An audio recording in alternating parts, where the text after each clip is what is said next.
সরকার পতনের পর টেলিযোগাযোগ খাতে বেরিয়ে আসছে নানান দুর্নীতির গল্প। এটুপি সেবার আওতায় এসএমএস-এ প্রতি ৫ পয়সা করে অবৈধভাবে চাঁদা আদায় করছে খোদ বিটিআরসি। মাস শেষে যার পরিমাণ ৮,৬২,লাখ টাকা। অভিযোগ আছে সজীব ওয়াজেদ জয়ের মালিকানাধীন কোম্পানির নাম ভাঙিয়ে চাঁদার প্রচলন করেন বিটিআরসির তৎকালীন চেয়ারম্যান শ্যামসুন্দর শিকদার।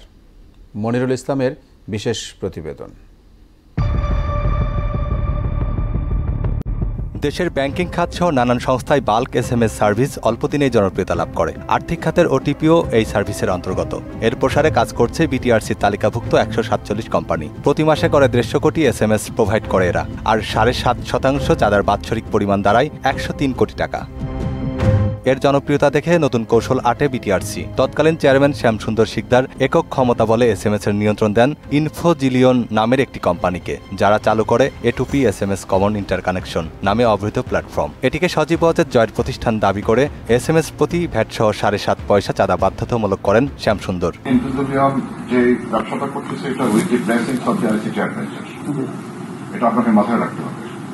আইসিটি অ্যাডভাইজারের নিজস্ব চিন্তা চেতনায় এমনপিটা করা, এবং সেই জায়গায় যদি আপনারা ইনফোজিলিয়নকে আপনারা যদি প্রতিপক্ষ বানান, আপনারা সাপোর্ট করবেন না, আমরা প্রতিপক্ষ বানাই ফেলছেন। এতে ধস নামে এটুপি এসএমএস প্রোভাইডার কোম্পানিতে। সংকট সমাধানে তারা দ্বারস্থ হন উচ্চ আদালতের। তবে অদৃশ্য কারণে সেটি ওয়ালের মুখ দেখেনি। সংশ্লিষ্টরা বলছেন তৃতীয় পক্ষ হস্তক্ষেপ করায় আর্থিক প্রতিষ্ঠানের গোপনীয়তাও চলে যাচ্ছে তাদের হাতে। প্রত্যেকটা মানুষ কিন্তু এসএমএস এর সাথে জড়িত। একটা মানুষ যদি ওটিপি না পায়, তার কিন্তু ট্রানজাকশন বন্ধ। সে কিন্তু ব্যাংকিং ট্রানজাকশন করতে পারবে না। সে কিন্তু কোনো জায়গাতে ভেরিফাই হবে না। সিকিউরিটির ইস্যু থাকে, কাস্টমারের কনফিডেন্সিয়ালিটির বিষয়বস্তুগুলো থাকে। বিটিআরসির তৎকালীন কিছু কতিপয় অসাধু কর্মকর্তা কিংবা উপরমহল থেকে কারো হয়তো বা ইন্ধন ছিল যে এই ব্যবসাতে তাদের একটা ভাগ দরকার। চাঁদাবাজি বন্ধে নতুন বাংলাদেশের বিটিআরসির কাছে আবেদন জানিয়েছে এসএমএস প্রোভাইডার সংগঠন আইএএসপিএবি। ইন্টারকানেকশন প্ল্যাটফর্ম বন্ধ সহ দুর্নীতি নিরসন, ট্যারিফে টেকনিক্যাল ত্রুটি, বাংলা এসএমএস বন্ধ, কন্টেন্ট ভ্যালিডেশন, রাজস্ব শেয়ার ও চাঁদা বাতিল এবং এগ্রিগেটর পর্যায়ে ক্রয় বিক্রয়ের অনুমতি দেওয়ার 7টি দাবি করে সংস্থা। জুলফিকার সাহেব বিটিআরসির ডিরেক্টর অ্যাক্সেস থাকা অবস্থায় উনি একটা লাইসেন্স নিয়ে বের হয়ে যায়, নাম দিয়েছে ইনফোজিলিয়ন, এবং ওখান থেকে বের হয়ে আমাদেরকে ফোর্স করা শুরু করে প্রত্যেকটা এসএমএস-এর জন্য আমাদেরকে আলাদা করে টাকা দিতে হবে।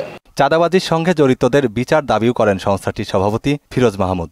আমরা যখন এটা নিয়ে প্রতিবাদ করি, তখন আমাদেরকে অফিসিয়ালি বলা হয় যে এইখানে এই টাকাটা না দিয়ে আপনারা ব্যবসা করতে পারবেন না। লুটেরা কোম্পানিকে এখান থেকে সরাইতে হবে, আমরা আর চাঁদা দিতে চাই না। এবং যারা এই দুর্নীতিবাজ কর্মকর্তা আছে এটার সাথে জড়িত, তাদের ইমিডিয়েট বহিষ্কার করা হোক। যদি তাদেরকে বহিষ্কার করা না হয়, আমরা এখানে অনশন ধর্মঘট পালন করব। এ বিষয়ে ইনফোজিলিয়নের জেনারেল ম্যানেজার আলমগীর হোসেনকে একাধিকবার ফোন দেয়া হলেও সাড়া মেলেনি। মনিরুল ইসলাম, মোহনা সংবাদ, ঢাকা। সুদবিহীন ব্যাংকিংয়ে আত্মশুদ্ধির পথ এনআরবিসি ব্যাংকের ইসলামিক ব্যাংকিং আল আমিন।